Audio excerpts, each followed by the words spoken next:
that sometimes okay, let's play some like damn chess. Atheist male-dominated side of these atheist spaces just leave no room for you to have a different experience. Like, just because my path to atheism or nihilism was a painful one doesn't mean it takes away from your experience that it has been a freeing, a positive thing for you. Like, both should be okay. And I get a little tired, like when I get pushback from religious people, I expect it, that's fine. But when I get pushback from atheists who laugh at me that it took me so long to deconstruct psychological and social anchors and how painful that journey was for me, it just comes off as a very gross lack of empathy. It's like a Christian would have so much empathy for me if I was a sinner my whole life and found God and came to church. But there's no empathy from the other side if I was religious for my early life, and it took me time to deconstruct that because it's embedded into my brain. It just seems very unnecessary and very tiring for me personally, because I'm not going to shame the part of myself that did the best with what she could with what she atheist male-dominated side of these atheist spaces just leave no room for you to have a different experience. Like, just because my path to atheism or nihilism was a painful one doesn't mean it takes away from your experience that it has been a freeing, a positive thing for you. Like, both should be okay. And I get a little tired, like when I get pushback from religious people, I expect it, that's fine. But when I get pushback from atheists who laugh at me that it took me so long to deconstruct psychological and social anchors and how painful that journey was for me, it just comes off as a very gross lack of empathy. It's like a Christian would have so much empathy for me if I was a sinner my whole life and found God and came to church. But there's no empathy from the other side if I was religious for my early life, and it took me time to deconstruct that because it's embedded into my brain. It just seems very unnecessary and very tiring for me personal. Amen. I was a sinner my whole life and found God and came to church. But there's no empathy from the other side if I was religious for my early life, and it took me time to deconstruct that because it's embedded into my brain. It just seems very unnecessary and very tiring for me personally, because I'm not going to shame the part of myself that did the best with what she could with what she knew. You know what I mean? So that's just annoying. You know what I mean, Jelly Bean? And I think we all know, like an atheist, you know what I mean, Jelly Bean? Really feels like people who go through religion and have a hard time leaving it that's just such a foreign experience that you just laugh at it. Don't even think that's fair. And I think it's very bad taste and icky, and I don't like it. All right, my second one, this is a similar one. I dislike how atheists often think that being religious is just stupidity and just indoctrination. Like, yes, indoctrination is real. Yes, bad ideas exist. Yes, harmful systems exist. I have critiqued them publicly for years. But when religion gets flattened into religious people are just dumb, I think it reveals in atheism a kind of intellectual laziness that ironically mirrors the dogmatism that atheists claim to oppose. So religion is not just a set of propositions about the universe. Something like Mormonism, which is where I grew up, it is not just a set of propositions and historical truth claims that are like crazy when you look at it from the outside. It is not just that. And when we treat religion as if it's just that, I think we're the ones that end up looking dumb. Because religion is also attachment theory. It's community bonding. It's mortality management. It's identity formation. It's ritualized nervous system regulation. It's intergenerational meaning transfer from grandparent to parent to child. It's grief containment. It's social belonging. It's moral scaffolding. It's narrative coherence. And if you think people cling to religion just because they are stupid, then I think that we reveal that we just don't understand human psychology. And you do not understand the reasons why we co-evolved with religion. It is not just because of brainwashing. And I would rather talk to a Christian about that sometimes than talk about that with an atheist, because sometimes the atheists just dismiss all of that, even though there's solid science showing that religion is much more than just a set of truth claims. The cognitive science of religion shows us that belief in gods is not an IQ problem. It is a byproduct of agency detection, pattern recognition, attachment wiring, our deep needs subconsciously to buffer our death anxiety, and religion persists because it's doing so much psychological and social work. And sometimes it does that work incredibly well. And so when atheists dismiss religious people as idiots, they miss the opportunity to understand why religion is so powerful. And if you don't understand the function of something, then you can't responsibly critique it, and you can't responsibly replace it. If you really think that all religion would just go away if the next generation just wasn't brainwashed, then I feel like that's such a shallow critique that's more of a critique on secularism than it is on religion. Because it's just so shallow. And there's this subtle arrogance in pretending that we, the enlightened secular ones, are immune to the same mechanisms. Like humans do not stop meaning-making when they drop God. They tend to redirect it into politics and identity, ideology, moral grandstanding, online tribes. So if you think that you are above like all indoctrination or above like all of the psychological needs that humans have, you're probably just swimming in a different fishbowl and just don't recognize it. Now, this doesn't mean that I am defending bad theology. I'm interested in psychological honesty. And psychological honesty requires admitting that religion is not primarily about intelligence. It's about safety and belonging and existential orientation for all these anchors that help to give you some stability for your psyche. And so if we want to build something healthier on the other side of belief, we have to understand and respect what belief was doing in the first place. And there are still some things that to this day religion still does better. It does community better. It passes down rituals and stories better. It has better resources for processing death and community, lots of things. So I dislike that atheists think that they are smart and religious people are dumb, because my IQ did not change. I was smart when I was a Christian and developed incredibly complex theories of theology and apologetics. I was smart when I let go of these theories, when I got better explanations for why we are religious. I wasn't an idiot either time, and my IQ did not change in the process. Also, in this one, I think there's a lack of intellectual humility when you think you're smarter than everyone else, because your rationality as an atheist is not grounded.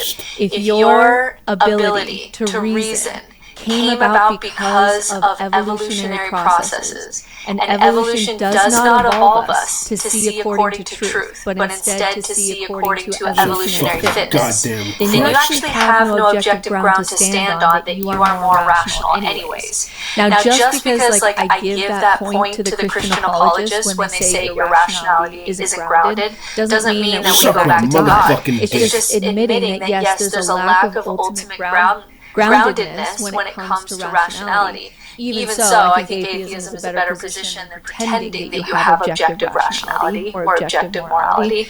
But it's still a problem that should take this sense of high horse that we feel as atheists. So Joe, I don't know if it's folly or folly. I think it's folly. But I've heard it said both ways. He's the philosophical guy who's always on Alex O'Connor's YouTube channel, and they're talking about philosophy. And he said the thing that keeps him up at night is this problem, because both sides use circular reasoning. Like when you ground rationality in God or the Bible, like that's circular reasoning, but it's circular reasoning that's self-sustaining. But on the atheist side, it's like circular reasoning that's self-destructing. Your rationality continues to chip at your ability to trust your rationality at all. And I wish there was more intellectual humility from atheists rather than the annoying peacocking that you get in these atheist, particularly philosophical male spaces. Not to mention, when you take free will out of the conversation, there's no high horse to stand on. I didn't choose that my core values are things like authenticity or honesty or truth-seeking. And my brother didn't choose that his core values are loyalty. And that caused us to experience religion differently. I didn't choose that I'm neurodivergent. I didn't choose the books that I read versus other books that I read, right? And so when you break down that, like, if none of us have free will, then how do you have any ground to stand on when you say that you are smarter or better than anyone else? Because if you were in their situation with all of those inputs, you would be them. You know what I mean? And so I just it just gets so annoying. And there are some times where there are some spaces I go to where the religious people are much more humble and much more kind and much more available to listen to different perspectives and points of view than some atheist hangouts that I've been in, which are sometimes very one-dimensional and making fun about how everybody else is stupid. Not all atheist spaces, not all religious spaces, but I have had that experience. Number 3 on my list, just going at my hit list right now because I was annoyed at this comment section. And I usually don't get annoyed at comment sections because whatever anyone says is like their business, and I don't spend a lot of time in comment sections. It was just more so that I was disappointed. I was disappointed that I went to this platform that has so many atheists and secular people, and they couldn't make Is it a comment section? section? Is it a comment section or is it a nigger? You know what I mean? Is it a comment section or is it a nigger section? I'm an atheist too. Why isn't my experience acceptable in these spaces? So that, it just kind of stung a little. Is it a comment section or is it a nigger section? Okay, number 3. I dislike the intuition that all spirituality is bullshit by definition. I've literally walked atheists through all the science behind rituals, for example. There's so much stupid the effectiveness of rituals. And they will still not participate because it's too damaging to their ego that they are above all of these things. I have literally walked atheists through the tend to be men, women, in my experience, tend to be much more open to the space. But I've literally walked atheists through the neuroscience of ritual. How repetitive embodied action regulates the nervous system, how synchronized movement and shared attention can increase oxytocin and social bonding. It can help you process emotions, how symbolic acts help the brain consolidate emotional memory and process it and let it go so that it's not bothering you, so it's not showing up in your body, how marking transitions through ritual reduces anxiety, increases meaning coherence. God damn it. And when you do this in community, it's just really beautiful because you have more than just your body holding these things that are really maybe hard for you to hold. And none of that requires belief in invisible forces. I'm literally just showing them the science, that all you need here is a body and a brain. I'm not doing anything metaphysical. Rituals scientifically help process emotions, increase pleasure, decrease pain, and mark values. So I'll show them the science behind doing something like a Samhain ritual around Halloween time where you wear different clothing to mark the occasion. You write down something that you want to let go of during this time of Halloween, death, and winter coming. And you use that as a way to reflect and dig into what's bubbling under the surface of your attention. You want to let go of something, so you write all about it. You throw it at a bonfire. Like fire's not magic, but the sensory intensity of the heat and the light and the smell creates this emotional environment and it helps the brain code closure. And then when you do this in community, like we are in well-established scientific territory, co-regulation, narrative processing, social buffering against stress. Being witnessed changes how memory is stored. Being held by others changes how we metabolize shame. And then when you set an intention and there's this cauldron of intention with all these other people, and you want what you want to lean into, like what's bringing life in the next chapter. And it works not because like the universe is tracking your vibration, but because the brain is predictive. When you consciously orient towards something, your attention system starts to scan for it. You're literally shaping your perception and cueing your brain towards what you want your brain to notice. And when you put that all together, you have this embodied, multisensory processing layered with communal regulation. And there is substantial peer-reviewed research showing that these embodied practices can sometimes have can be more effective in moving emotion through your body and letting something go forward than purely something like cognitive reframing or cognitive behavioral therapy. Trauma researchers have been saying this for years. And so I'll walk an atheist through this and show them this is not capital M magic. It's not spells, it's not some energy frequency, bullshit in the universe, but at the level of the brain, there's so much going on with these women who are gathering in their kind of medieval dresses and their cloaks for a Samhain ritual. And I'm showing them all of the solid, peer-reviewed science and what's going on there. And they just won't even go there, even when the science is there, because it feels like participation is like contamination. It feels like they're slipping back into something that they worked hard to escape, or it feels like they're losing their identity as this like rational robot. And I understand that instinct, like either you've been burned by magical thinking, so you overcorrect, or you have this identity being a person who just doesn't do woo-woo stuff, right? And so you want nothing that even resembles it. But rejecting something like ritual, that's only one part of what religions do. But by rejecting, in this case, ritual entirely, because it sometimes comes in supernatural packaging, is like rejecting all of music because hymns exist. And you can drop the metaphysics and keep the mechanism. Not everything that looks spiritual is irrational and woo-woo. Like some of it is just deeply human technology. Is irrational and woo-woo. Like some of it is goddamn woo-woo. God fucking damn it. Holy goddamn God. Holy goddamn ghost. Are people afraid of you, Beth? Beth Thomas was just 6 years old when her deep blue eyes shocked American society after this documentary about her life was broadcasted on television. Undaunted and bored, Beth recounted how she tried to murder her younger brother when she was going to kill her parents, and why she had stolen knives from the family kitchen. Despite her short life, she had suffered brutal abuse from her biological father. The girl had been diagnosed with reactive attachment disorder, RAD, a condition in which young children fail to establish healthy bonds with their parents or caregivers due to extreme abuse. Her signs of psychopathy had been developed as a form of self-defense against the outside world. Beth Thomas was adopted at 19 months old, along with her 7-month-old brother Jonathan, by Tim and Julie, a conservative American couple who had been married for 12 years but were unable to have children of their own. Although Tim mentioned not needing children to make their lives complete, they decided to venture into adoption as a means of sharing and transmitting the completeness. Julie seemed more excited about the idea of adoption, and mentioned that it was a dream shared by both. Finally, in 1984, they were notified of the availability of adoption of Beth and Jonathan. They were surprised by the speed of the process, and they were told that they were normal and healthy, as if they were children without a past, like 2 blank books. Later, they obtained information regarding the living conditions that both children had before their adoption, and discovered that the children lived in a despicable environment. Both showed signs of having been mistreated and abandoned, and their food and hygiene conditions were precarious. Beth showed signs of having been sexually abused by her father and could spend a whole day alone with a box of cereal to eat.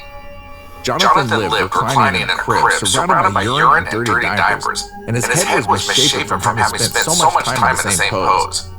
While his back was completely flat, his forehead had bumps. The boy was 7 months old, and the lack of stimulation had affected his abilities. He could not raise his head or turn around. After a short time, they noticed that Beth began to show aggressive and sexual behaviors that were gradually increasing, mainly directed towards her brother, but also towards her adopted parents and domestic animals, through hitting, kicking, the use of pins to prick them, pinching her brother's genitals, self-injurious genital masturbation in public places, and confessions about wanting to kill Jonathan, Tim, and Julie. When they were overwhelmed by this situation, they decided to take Beth to Dr. Ken Maggot, a clinical psychologist specializing in abused children, who conducted this interview with Beth, presented in the video when she was 6.5 years old. Who's afraid of you, Beth? John. Your brother. And what is your brother? Why is your brother afraid of you? Because I heard it in the light. Okay. And what, at nighttime, what do your parents do to your door? Lock it shut. Why do they lock it shut? Because they don't want me to hurt John. Right. And they're kind of afraid of hurting John? Of you hurting John? Okay. Are they afraid that you might hurt them? During the session with the therapist, Beth was distant and jaded. She seemed destined to be a murderer and not get any ounce of empathy. Would you, Beth? When would you do it? Nighttime. Okay. Why would you do nighttime? Because I don't like nothing anything to it. The fun thing to be. Okay. Because I don't like nothing anything to it. The fun thing to be. Okay. Because I don't like nothing anything to it. The fun thing to be all me to it. And what would you do to him, Beth? Okay. What would you still want? My life. Do you ever stick pins in people? Who? My mother. Okay. Do you do it a little bit or a lot? A lot. Okay. And what are you trying to do to your brother? No. Why do you want your brother to die? Because I was hurting so bad. And I don't want to be around people. Okay. Who else would you like to? Because I was hurting so bad. And I don't want to be around people. Okay. Who else would you like to stick pins into? Mommy and Daddy. What would you like to have happen to them? Die.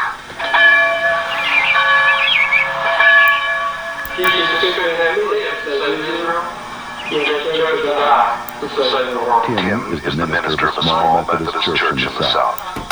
He and his wife Julie have been married for 12 years. Unable to have children of their own, they decided to adopt. In February of 1984, they received a call from the Department of Social Services telling them they had 2 children available for adoption.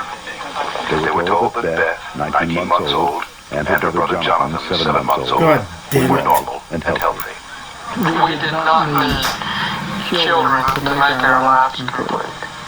We felt secure in ourselves and secure in our relationship, but we wanted to share that with somebody else. And we felt like we had a lot to pass on to a child, and that was what we really wanted to do. And when the phone call came, it was like, at last it's here. It seems like a miracle. It happened so quick. We've heard of couples having to wait 5-10 years on a child, and here we had 2 young children. It was like they answered to our dream. Their dream became a nightmare when they realized that Beth and Jonathan had severe emotional problems. Beth and her brother Eric were children of a dysfunctional family. His father was an alcoholic, and his mother neglected early child rearing, Damn, I'm also fucking passing dead. away a year and a half after Eric's birth. They had an older sister, but she was hardly home since she worked in a strip club. Her father sexually abused Beth from birth to 3 years, at which point social services took care of the children. We had kids with us, Beth and her younger brother John, for probably a couple of months until we began to learn something about their background and their past. And when we learned that some things seemed to fall in place about our behavior and John's behavior, from several sources we discovered that they didn't have enough food to eat, that perhaps even Beth went all day and ate just a box of kick cereal. John himself was found in a bassinet with 4 patches of urine all over it and a dirty diaper and a couple of bottles at his feet that had curdled milk, and the back of his head was completely flat. The front of his head bulged out, and at 7 months he couldn't raise his head, couldn't roll over. God damn it. He was just had no stimulation. And I think perhaps that happened to Beth, and it wasn't very long until she began showing signs of perhaps even some abuse. God damn it. There was a nightmare that she had. The nightmare was about God fucking a damn it. man who was falling on her and hurting her with a part of himself. Tell me about your birth father. What was that nightmare like? Christ. When he touched my vagina Okay. until it bled, hurted a lot until it bled, and wouldn't be me a lot. He hit on me, wouldn't be very nice to me. How old were you? One, And God damn it. in your nightmare, what happens? I get brought from here. Where are you in the nightmare? What happens in the dream? I'm in the house, upstairs. And then what happens then? When he comes upstairs and, Alright, fuck his. Oh! How do you feel when you talk about this? Where's your birth father? What's he doing? he's right there, and there's his hand. His hand is right there. Where? Right there. You can't hardly see it because it's green. What's it touching? My vagina. And what is your birth father doing? Hurting it. Your face looks sad. Can you tell me about that? It's crying because there's dots of tears. When referring to the nightmares in which a man fell on her and hurt her, Beth implies that she was sexually assaulted by her father. The repercussions of the abuse she had suffered as a child had led to uncontrollable anger. Beth had endured severe neglect and abuse as a child. Her birth mother died when she was 1. Because of these early childhood experiences, Beth never developed a sense of conscience, love, or trust for anyone. The earliest sexual abuse by her birth father would cause her to exhibit inappropriate sexual behavior, especially toward her brother. Does your brother have private parts? Yeah. What is his private parts? Penis and butt. And what do you do with your brother with his private parts, Beth? I heard it. Tell me about it. What do you do? Well, I pinched it. Squeeze it. Kick it. When you pinch your brother's private parts, what does he say? Stop. Okay, tell me that. Well, he says stop, but I don't stop. That's Do you sad. hurt him? A lot. Okay. And would you like to do that to other boys? When I caught her with Jonathan one morning, she was molesting him. He was crying and his pants were down, and I said, Beth, what's happening? And she said, I pulled his penis and put my finger up his anus. And I said, didn't he say to stop? And she said, yeah, he did. And I said, did you? And she said, no. Beth and her brother Jonathan had lived alongside their biological father in a state of total abandonment. Also, as a result of her pain, Beth sexually harassed her brother. Have you ever rubbed your private parts? Do you do it a lot? A lot. How much do you do that? Every single day in that season. I did it every single day until it got so bad and I stopped and I had to get to the doctor and I did not like it. What do you mean by real bad? Well, it looked real raw, got all kinds of booze on it, germs, a lot of stuff on my hands. And it bled? She started to masturbate at inappropriate times. I remember one time specifically when we were at the hospital waiting for Tim to come out. He was there visiting. And John was back seat and I turned around and she had her legs spread and was masturbating in a public parking lot. And I had tried to explain to her numerous times before that that's private area. You don't do it in public places. and gone over that with her, and it never seemed to phase her. And Julie, how often would your daughter masturbate? daily, constantly. Do you have animals, Beth? Wow. Can you tell me their names? Cloudy, Silky, Dawson, and Annie. And Daddy said,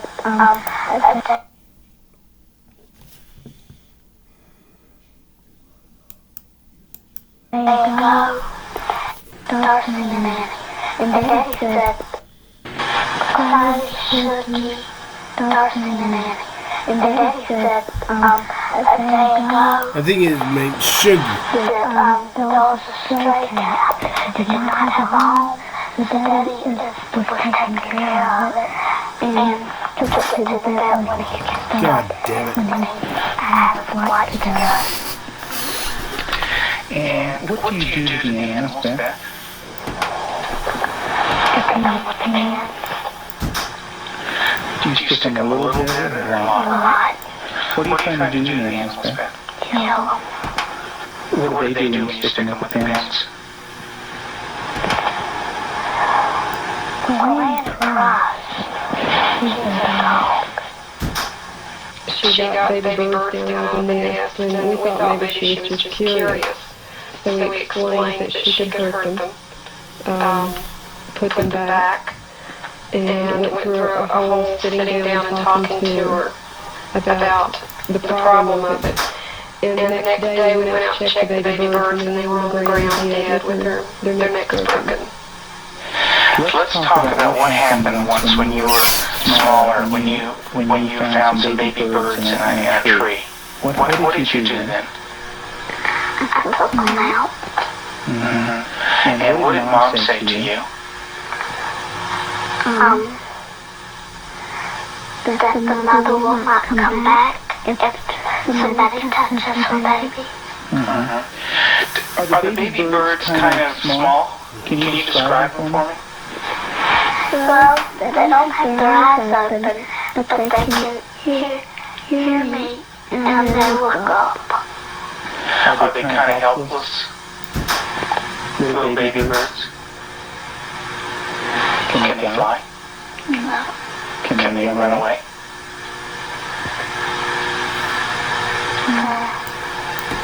Yes. They can? Are they easy to catch or hard to catch? Hard. Yeah. Well, it's hard to remember. With the baby birds, what did you do? Took them out of the food. And what did you do with them? Played around to also the one at the end, I picked it up, and then I thought it was dead, and then I came to say, Mommy, is this bird dead? And she said, she called Daddy and said, Jim, and Daddy came and I think I remember what they said, yes. Mm-hmm. And so did the little baby birds die? I don't know. You don't remember? I just remember. I think I remember what Mom and Daddy said. The last bird we got was dead. Mm-hmm. You know what Mom said to me? She said that all of them were dead. Did you squeeze them? Did Baby squeeze them? You're doing a good job, honey. Go ahead and tell me what happened. I squeezed them. And what happened? They died. Beth also wanted to kill her parents with a knife, and although she had never killed a human being, she tortured family pets and even killed birds. The way she says it means she is oblivious of the pain she inflicts on others. But this kind of aggression at our animals, and even at our brother Jonathan, was beginning to grow to such a success that our life was miserable in home. We had John would cry in the morning, say his stomach hurt. For the longest time, we thought maybe this child has some problem with his intestinal area, or maybe he has allergies, so we tried to get all that checked out. come to find out, Beth was coming out of her room and hitting him in the stomach. And so, as a last resort, just to protect him, we had to tie her door shut. So I guess for the last 3 or 4 days now, we've had to tie her in at night. So barricaded. Other times, the girl waited until her parent did not see her to hit her younger brother hard in the stomach. In addition, she was sticking pins into him. The situation was unmanageable for the parents who could not control the girl. To protect the brother, they placed the latch on Beth's room and locked her in at night to prevent her from continuing to do harm. The repercussions of Beth's tragic childhood led to uncontrollable rage. Despite the love and nurturing of her adopted parents, she took this rage out on herself, on her brother, and on them. Her acts of violence became more and more cruel and frightening. Well, I noticed several. Yeah. Carrying knives in the kitchen, missing. And my first thought was Beth.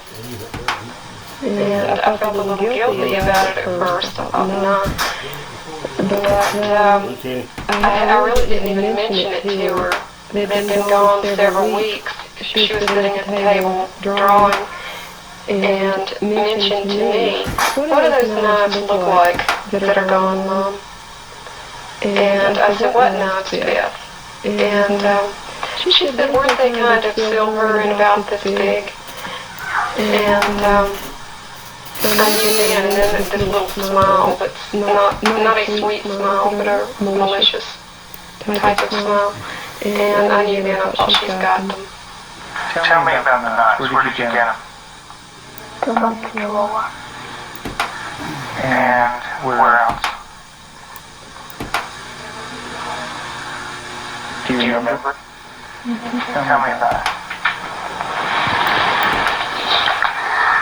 I got them from the dishwasher. What kind of knives?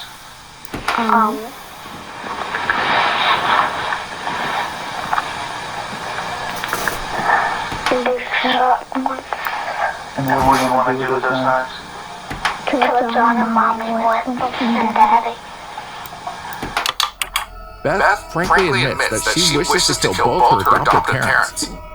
Her acts of violence were increasingly cruel and chilling, to the point where she now had the weapons to accomplish the killing.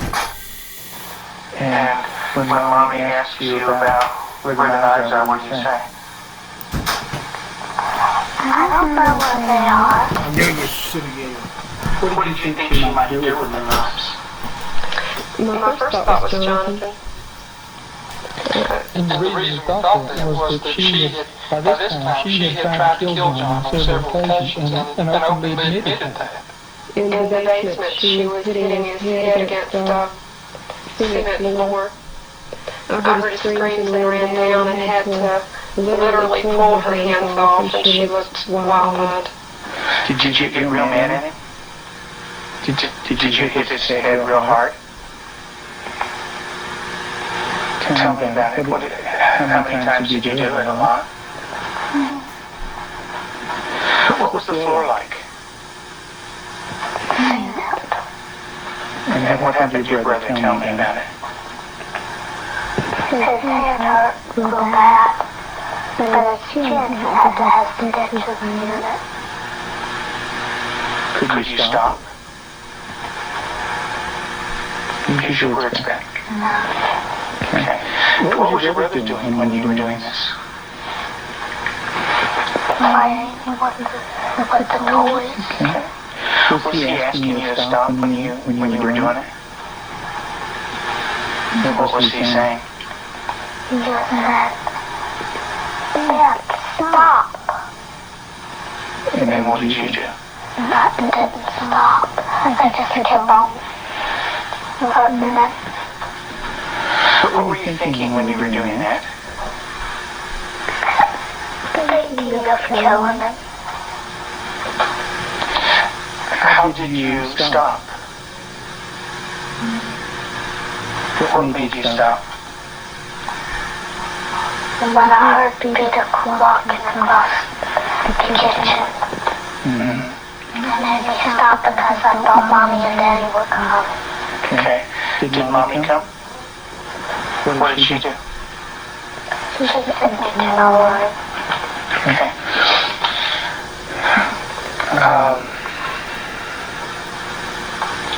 And what if Mom didn't stop you? What would you have done? Until Mom knew. Beth's outbursts of violence were directed especially against Jonathan, who on one occasion had to be hospitalized after the girl repeatedly hit his head on the concrete floor in an attempt to take his life. If not for her parents, this would certainly have happened. It was clear now that Beth had a psychological problem. And what about after evaluating the extent of Beth's psychological problems? Dr. McGill felt that for the well-being of the family, Beth needed to be temporarily separated from them. In April of 1989, the parents brought her to a special home with expert at raising children with early attachment disorders, especially children who are dangerous to themselves and others. I have children that have killed numerous times. Cold-blooded family members, neighbor children, killed them. And they can do it. Makes my blood run cold to think about 9 years old. People don't think a 9-year-old is capable of cold-blooded murder, but they are. That attachment break does severe damage to the heart, the ability to care, and the ability to love. They don't care and they don't love. They're capable of anything. We're very strict. Very strict about everything. Everything is completely monitored. We take complete control. Because a child who's unattached does not trust. And because they don't trust, they don't allow anybody to be boss of them. So we take complete control. They are not boss of anything. They have to ask to get a drink of water. They have to ask to go to the bathroom. They have to ask to leave our sight. Part of that is because we cannot trust them because of the damage that they've done before.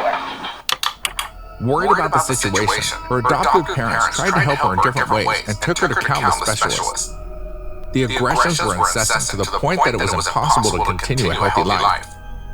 Everything changed when they met the therapist Ken Magid, a clinical psychologist specializing in abused children and victims of serious abuse, so traumatized during the first years of life that they did not establish emotional ties with other people. The doctor worked with children who could not accept love, who had no conscience, and who could hurt and even kill without remorse. The proposal was an intensive behavior modification therapy, and part of the sessions with Beth were recorded and formed part of the documentary. After assessing the extent of Beth's psychological problems, the specialist decided that it was best to separate her from the rest of the family. In April 1989, the girl was taken to a specialized residence for children with attachment disorders that are a danger to themselves and others. There, Beth lived with minors who had murdered in cold blood. The therapy consisted of imposing extreme restrictions. Beth had to ask permission for everything, including drinking water and going to the bathroom. Part of the goal was to rebuild Beth's self-esteem so that she perceived herself as a person of value. Would you like to say grace? Generally, Father, the teachers of the day, and everybody doing good. In Jesus' name, They believe that they're evil, they believe they're from the devil, they believe that they are not a person of value, and we have to change that, and we have to build that from a child who's nothing, who's a bad kid in their own mind, to a child who's valuable and loving, and they see themselves as that.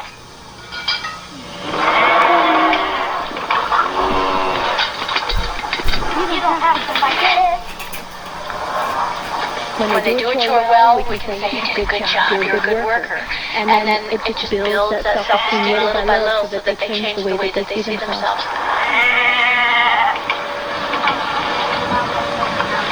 Several months into treatment in this controlled environment, Beth had made progress, and her therapist decided to loosen some of the controls. Beth continued to show signs of improvement. She began to develop a sense of right and wrong. She seemed to respond to affection, was more outgoing. She went to public school, made friends at the local church, and even sang in the choir. Go into Sunday school, get stickers. Maybe put one on your nose.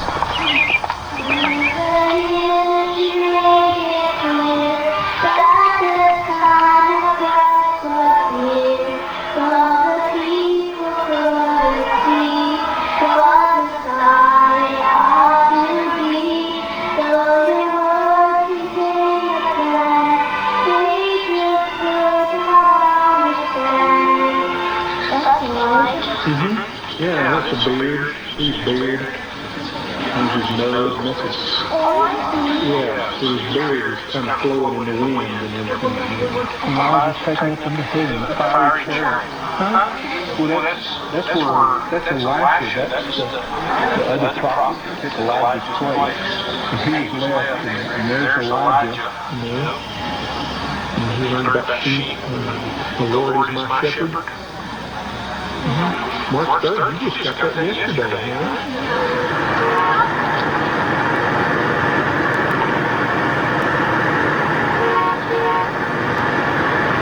In the beginning, we couldn't trust her with anything. She was locked up at night. We had alarms on the door at night. She was sneaking around doing things with the other children. We don't worry about that anymore. There's no alarm on her door at night now. She's in the same room with my own daughter, and I trust her that much. She brushes the dogs, and I trust her that much.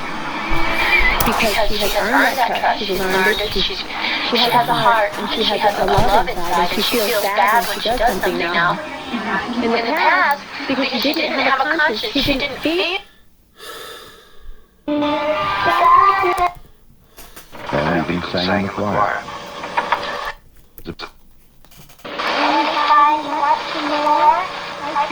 Beth continued to show signs of improvement. She began to develop a sense of right and wrong.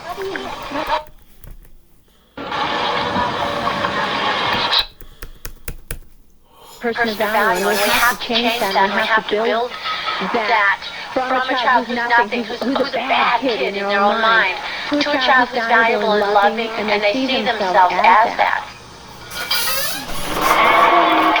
And loving, and they see themselves as that.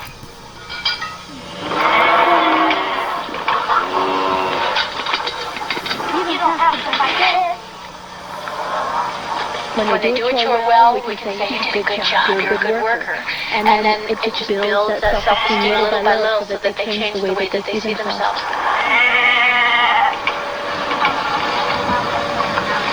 Several months into treatment in this controlled environment, Beth had made progress, and her therapist decided to loosen some of the controls. Beth continued to show signs of improvement. She began to develop a sense of right and wrong. She seemed to respond to affection, with more often. She went to public school, made friends at the local church, and even sang in the choir. And when you go into Sunday school, you get stickers. And you can put one on your nose.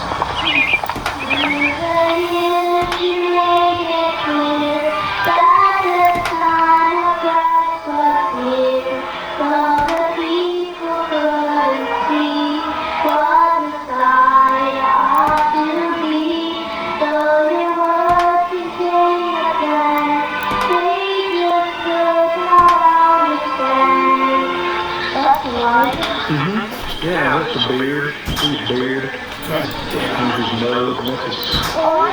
Yeah, so his beard is kind of flowing in the wind and everything. And I was taking it from the head, the fiery chariot. Huh? The wind and everything.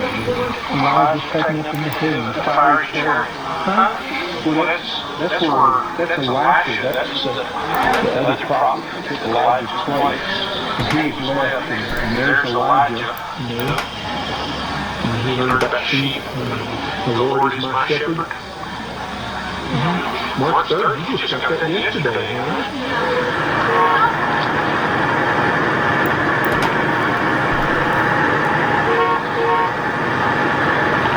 In the beginning, we couldn't trust her with anything. She was locked up at night. We had alarms on the door at night, so she was sneaking around doing things with the other children. We don't worry about that anymore. There's no alarm on her door at night now. She's in the same room with my own daughter, and I trust her that much. She brushes the dogs, and I trust her that much. Because she has earned that trust. She's learned it. She has a heart, and she has a love inside, and she feels bad when she does something now. In the past, because she didn't have a conscience, she didn't feel anything when she did something bad. There was just no feeling there. And now she does feel bad, and it shows in her face.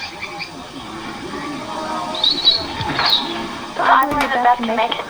She's got a really bright mind. She's got a good heart now, which has done a lot of healing. She's got a really super set of parents. They're powerful, they're knowledgeable, they're motivated. She's done a lot of good work with you in therapy with Canal and with myself. She wants to heal, and that's the number one key. And she wants to heal because she has a family that really cares about her, and she wants to be with them. Animal therapy also helped her empathize. In the controlled environment, Beth was showing signs of improvement and was even beginning to develop a differentiation between good and bad. At home, she also had to feed various farm animals and seemed to respond to affection. She laughed and interacted with other living beings and even hugged her therapist. Gradually, Beth began to have more contact with other children, was sent to school, became friends at church, and began participating in a choir. With less than a year of therapy, Beth's attitude changed radically. Do you know where that anger came from? That's when my dad hurt me, and I had it all inside, and I remembered it, and I started doing it. And what did that do? When it was inside? It made me want to hurt people really bad. And who did you hurt? My brother, my mom and dad, and the animals. And the animals. Who did it hurt the most? My brother. Who did it hurt Me. Why don't you tell me that? It hurt me the most. How did it hurt you the most? Because when I hurt other people, It had only been a couple of months since Beth had admitted that her wish was to murder her brother and her parents, but the change was resounding. The girl expressed regret for how she had treated her brother. She no longer harmed herself and lamented for having hurt people. After passing through the residence, Beth began to feel empathy and regretted having hurt her loved ones. I'm hurting my dead self.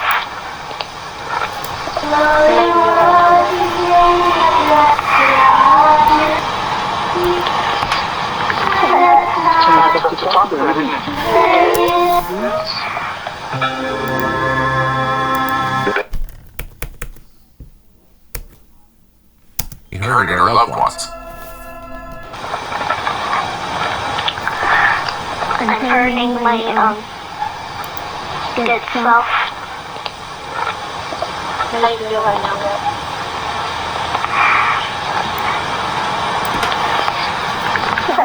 It's hard to talk about, isn't it?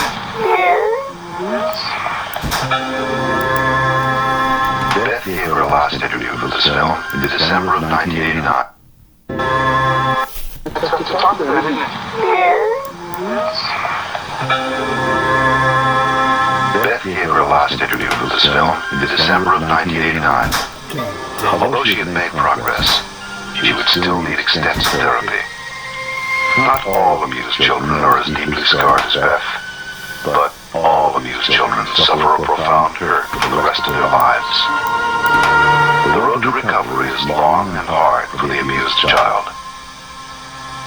There are more than 1 million new victims of child abuse in America every year. Over the years, we can see Beth as a person with the capacity to empathize and to be aware of the consequences of her actions. Obviously, her parent, Evil, had its genesis in the continued abuse of which she was a victim as a baby, and her case serves to illustrate the dire consequences of physical and psychological abuse at a young age. Currently, Beth leads a normal life and works as a nurse. Her professional merits have earned her several awards. This case leads us to the following conclusions. The importance of good parenting, especially in critical periods of the child. But it also tells us about the effectiveness, at least in this case, of psychological therapy, even in cases of extreme gravity and that may seem irreconcilable. This total psychological recovery of small Beth could be achieved by raising awareness to the child about their actions, to mend their self-esteem, and build the habits and social behavior functional. For example, getting to accept certain standards and to manage, channel, and understand the reason for their anger.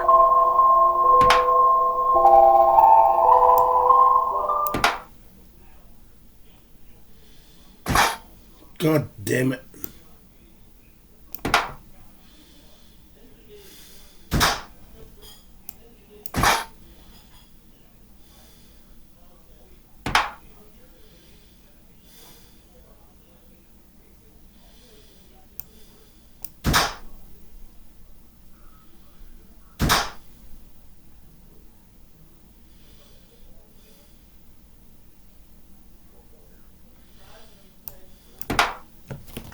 God damn it.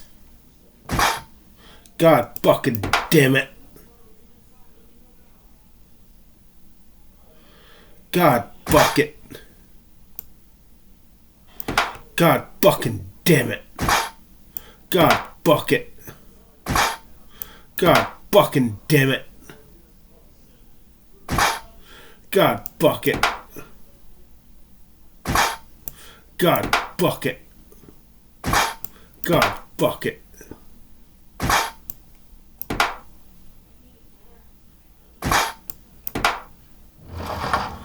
It's about fucking time, you fucking bitch.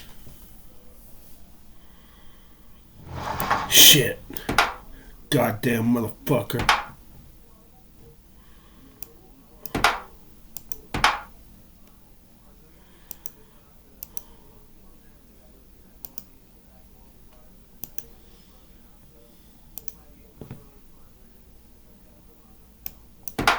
Come on, you goddamn motherfucker. You goddamn son of a goddamn bitch. Now fuck up and beat this goddamn pawn down here. You goddamn son of a bitch.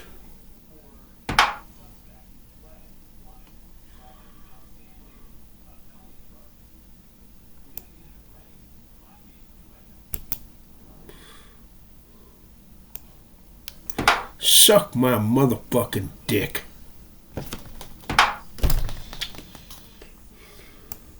Suck my fucking dick. Suck my motherfucking dick. You suck my motherfucking dick, bitch. Suck my goddamn dick. You suck my motherfucking dick. Suck my motherfucking goddamn dick. Suck my motherfucking dick, bitch.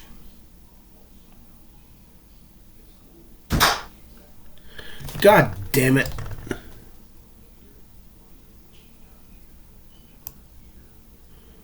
Jesus fucking goddamn fucking Christ.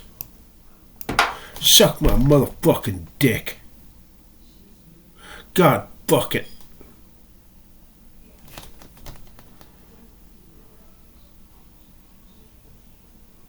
Movie, bitch. Movie, fucking whore.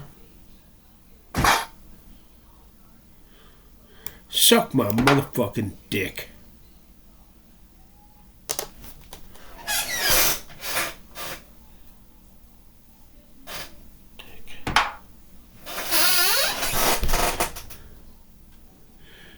You suck my goddamn motherfucking goddamn dick, you goddamn son of a goddamn bitch. You fucking goddamn fucking Christ. Suck my fucking dick.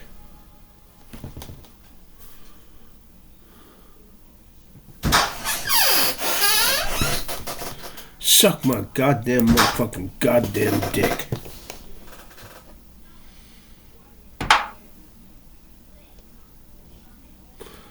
Suck my goddamn dick.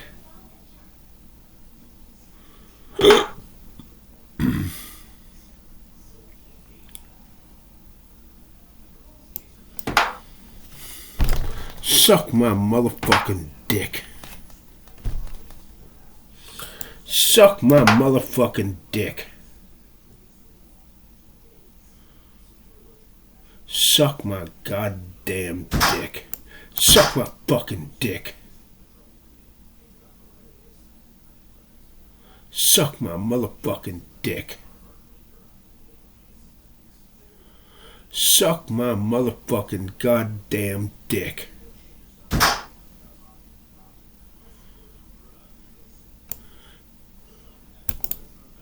Bitch, you suck my motherfucking dick.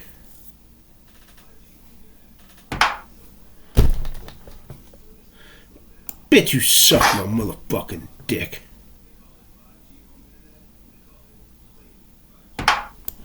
Bitch, you suck my motherfucking goddamn dick. Bitch, you suck my dick, bitch.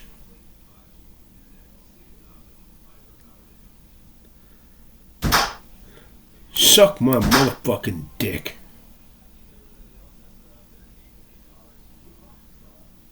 Suck my motherfucking dick, bitch. You suck my motherfucking dick.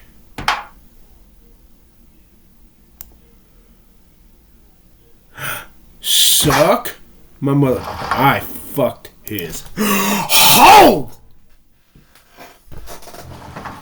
Suck my motherfucking dick, bitch. Man, he broke like a doll. I fucked his ass. Went to fuck his ass. Suck my dick, bitch.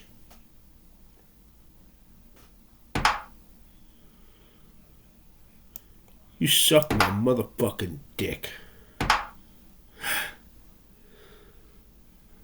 Suck my motherfucking dick, bitch.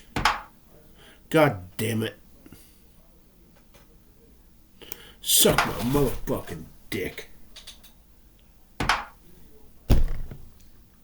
You suck my motherfucking dick, bitch.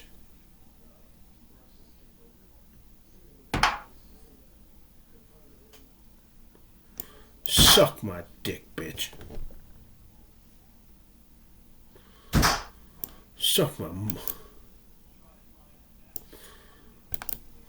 Suck my dick, bitch.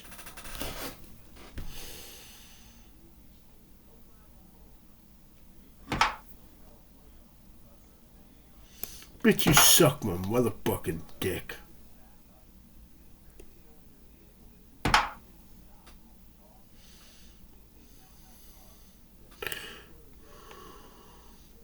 Bitch, suck my ass, bitch. Suck my ass. Suck my ass. Suck my motherfucking ass. Suck my ass. You suck my motherfucking dick.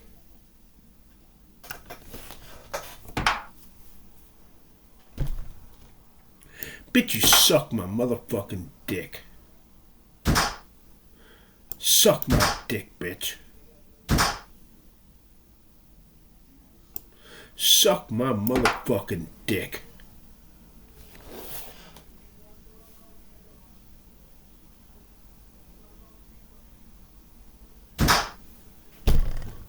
Bitch, you suck my Bitch, you suck my motherfucking dick.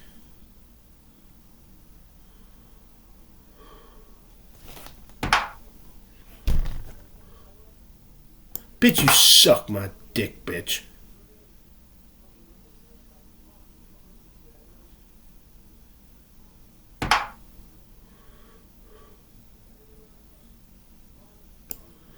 Bitch, you suck my motherfucking dick. You suck my motherfucking dick. Bitch, you suck my dick, bitch. Bitch, you suck my motherfucking dick.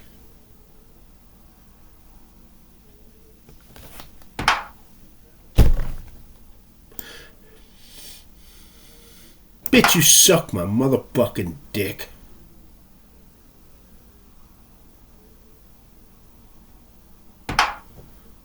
Bitch, you suck my motherfucking dick.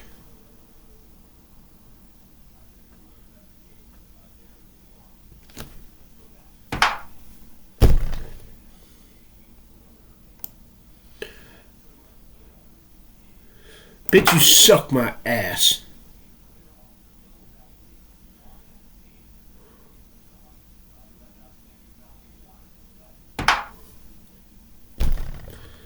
Bitch, you suck my motherfucking ass.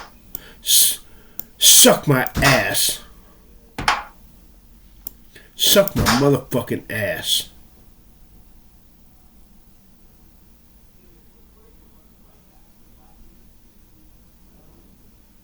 Suck my ass.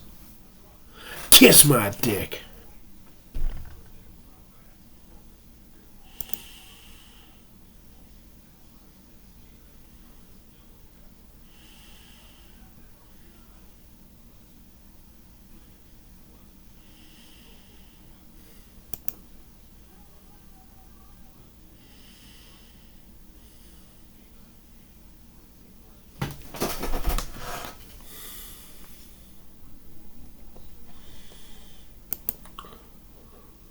I moved, you motherfucker.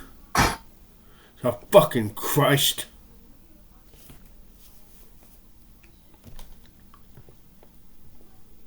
Come on, you slut. Come on, you slut.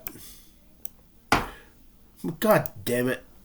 I didn't abandon the fucking game. You motherfucking son of a goddamn motherfucking bitch. I wanted to finish that motherfucking game. Goddamn motherfucker. Goddamn motherfucker. Suck my dick, bitch. Suck my slut. You suck my motherfucking dick. Suck my motherfucking dick, you motherfucker. Bitch, you suck my motherfucking dick. Don't even think about it, slut. Suck my motherfucking dick, bitch.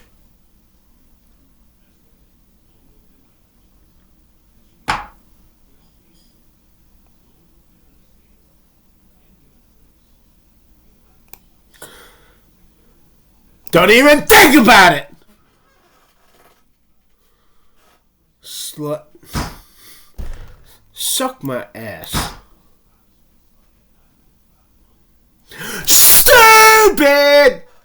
And now you are short of a motherfucker.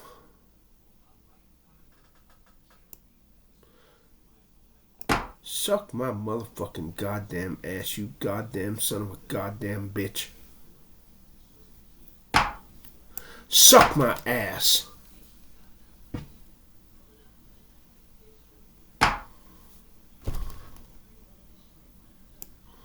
Suck my ass. God damn it.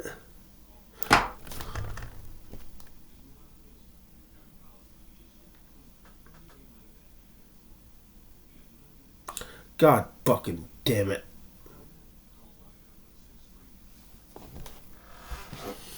Come on, you asshole. Now fuck up and move the pawn on here. Come on, you asshole. So, you suck my slut! I'm fixing the ear. You are not your rook, but your whore. Dumbass. Stupid! Stupid! Move! Move! Move!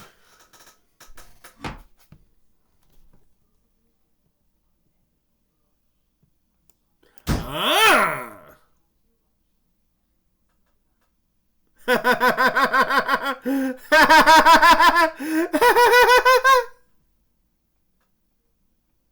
I'm fixing to eat your rook.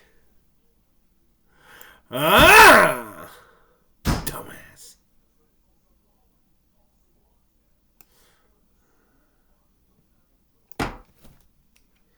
Dumbass cunt. Dumbass.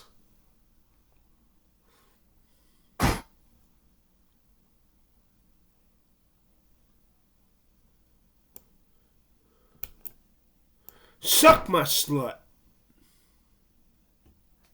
Dumbass cunt.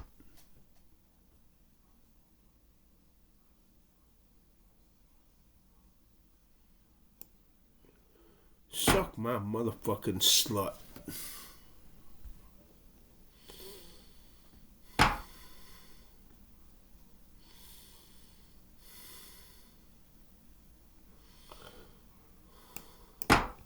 Suck my dick. fucking cunt.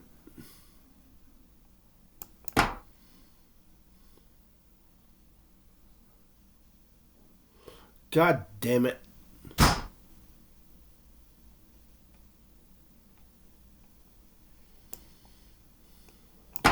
God damn it.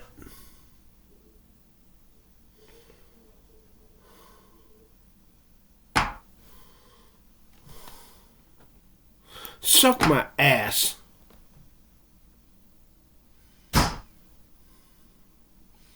Suck my motherfucking dick.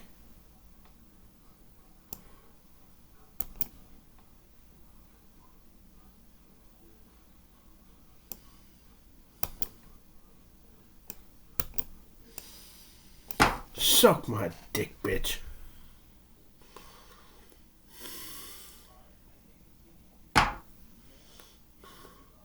Suck my motherfucking dick.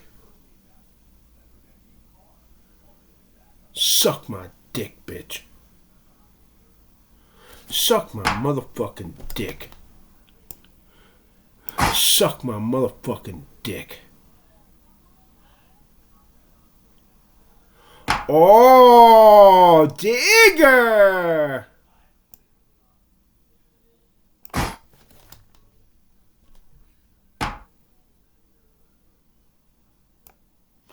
Don't even think about it, slut!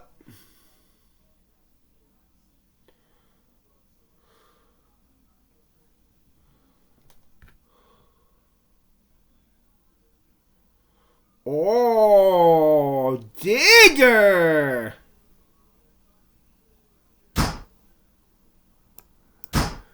That whore, that whore, that whore, that whore. I fucked that whore up. Man, I fucked that whore up. I fucked that whore up. Suck. Didn't even think about it, slut. You whoremonger.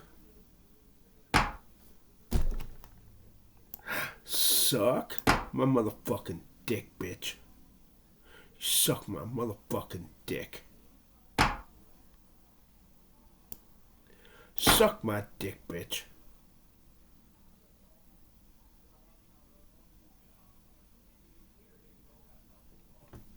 I'm fucking you up.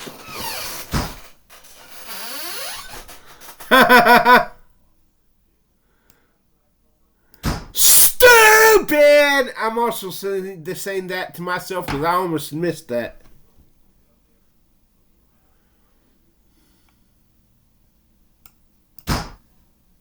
I'm fucking you up. Stupid! You absent-minded bitch. I fucked his home! Dumbass. Man, I stuck my dick up his butt. Till my dick came out of his mouth puking cum. Both my dick and his fucking mouth. Goddamn slut. Goddamn slut. That whore, that whore, that whore, that whore. Suck my motherfucking dick, bitch.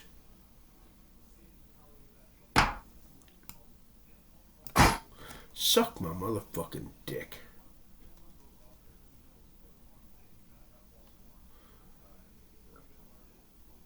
Suck my dick, bitch.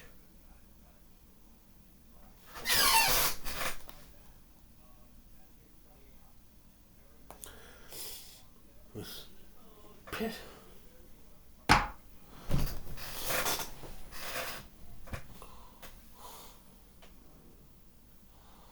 Suck my motherfucking dick.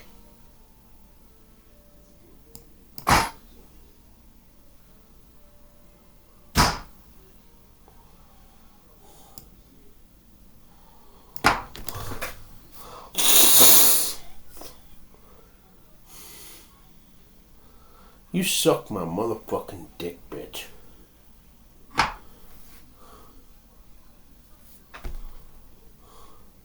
Man, I gotta get rid of this fucking cluster goddamn buck.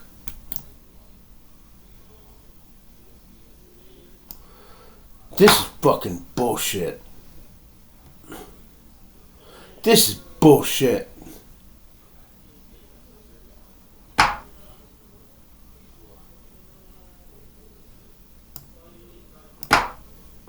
Suck my dick, bitch. Suck my motherfucking dick.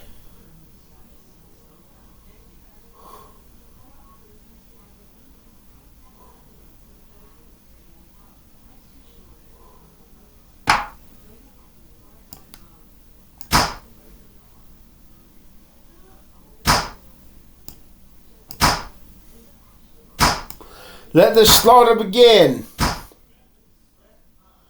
Fucking dick sucker from China.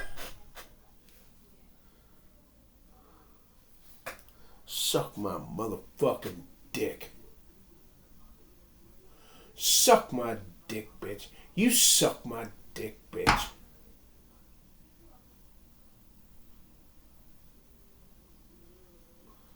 Bitch, you suck my motherfucking dick. Suck my dick, bitch.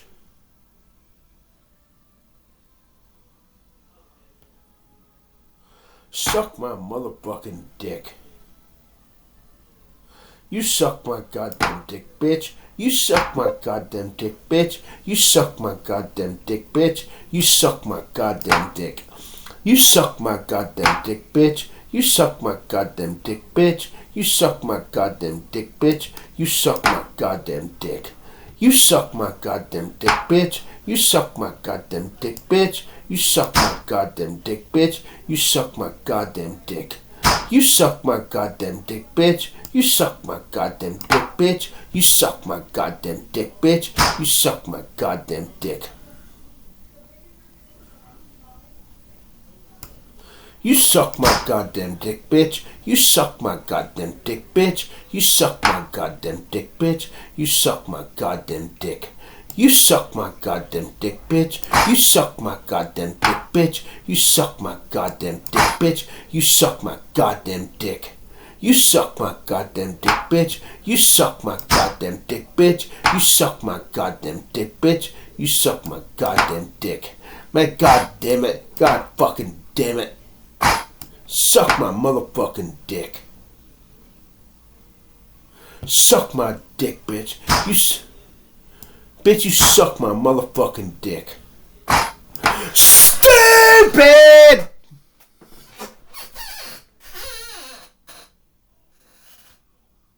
Come on, I'll dick up another fucking pony, you son of a bitch. Suck my slut!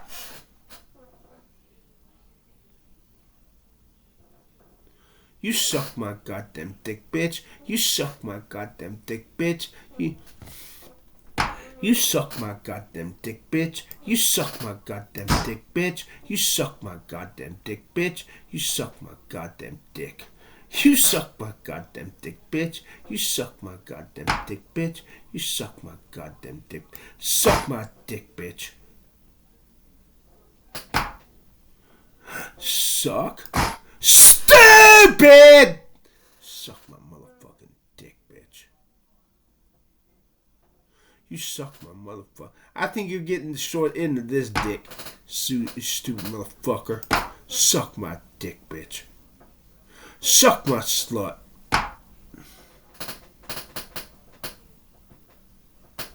Suck my motherfucking dick, bitch.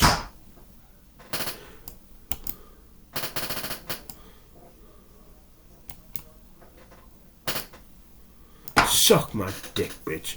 You're not gonna dick up that motherfucking pony, you son of a bitch.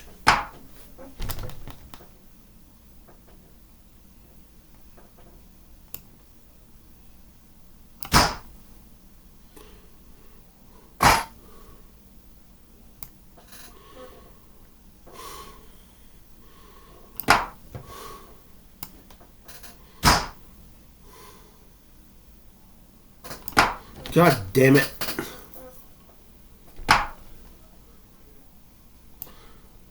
Suck my motherfucking dick. You suck my motherfucking dick. Suck my fucking dick. Suck my motherfucking dick. Now fuck up and move that in here. Yeah, go ahead and move that in here. I'll dick you the fuck up. I will dick the shit out of you. Suck. God damn it.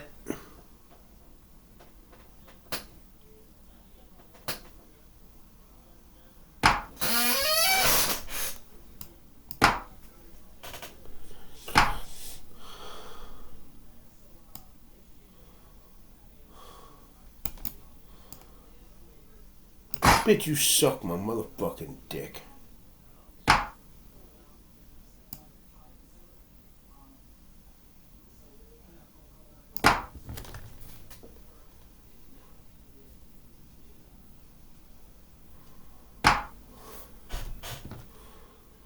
Bitch, you suck my motherfucking dick.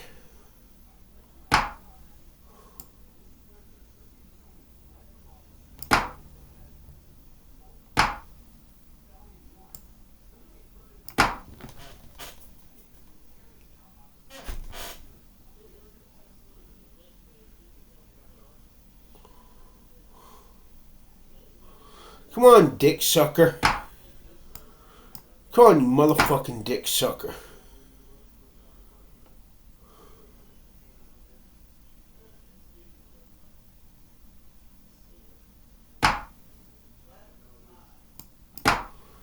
March!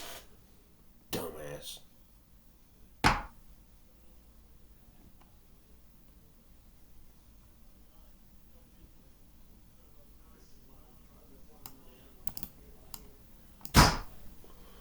Dumbass. Suck my motherfucking dick.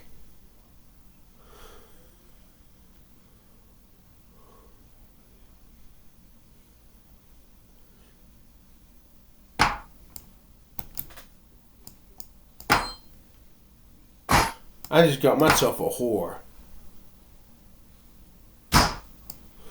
March! March!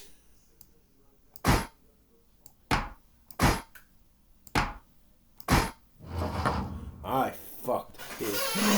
Oh! Dumbass. Bitch ass fucker. Don't you want to go with Mrs. Bitch ass fucker? Now fuck up and bring this pone on here. I said fuck up and bring this god damn it. Now fuck up, god damn it. God fucking damn it. God fuck it.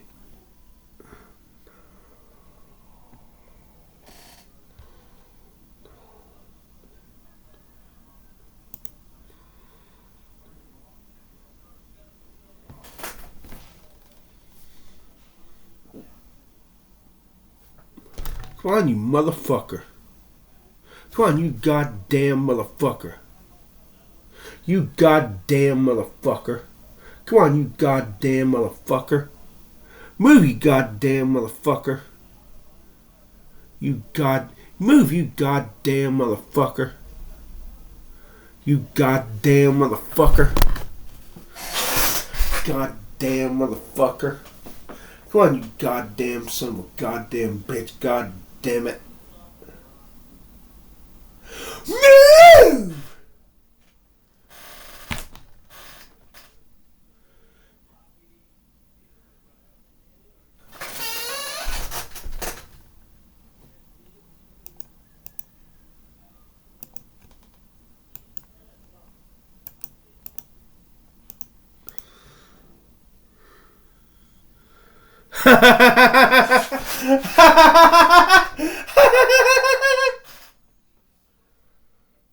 Dumbass. Kiss my dick. Kiss my dick. Kiss my dick.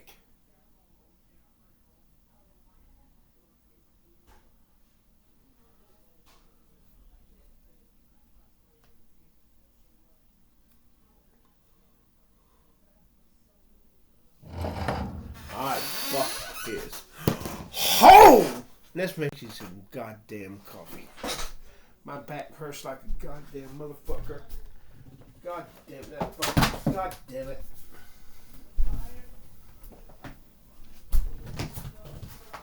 You dropped your books.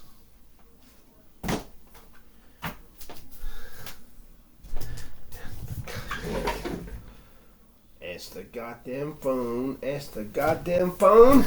Answer the goddamn phone.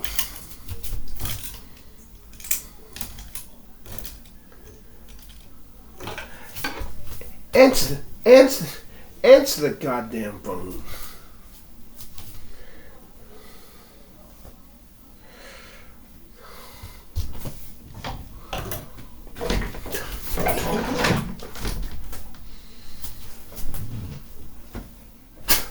Answer the goddamn phone.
Covey, 1980.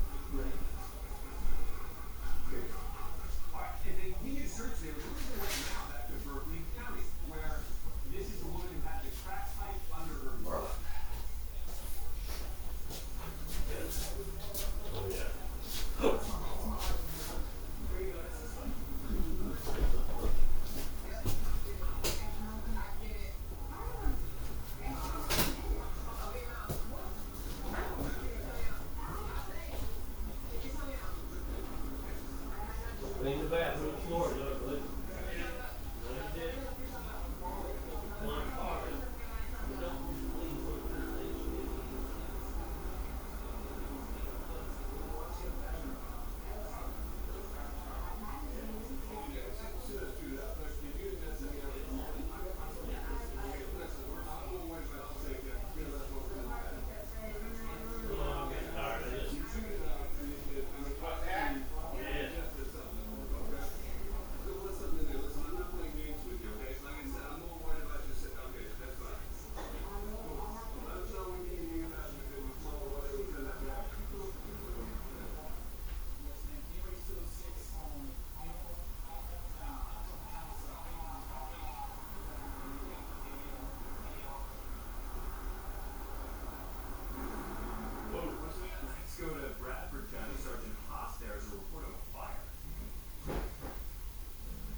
report.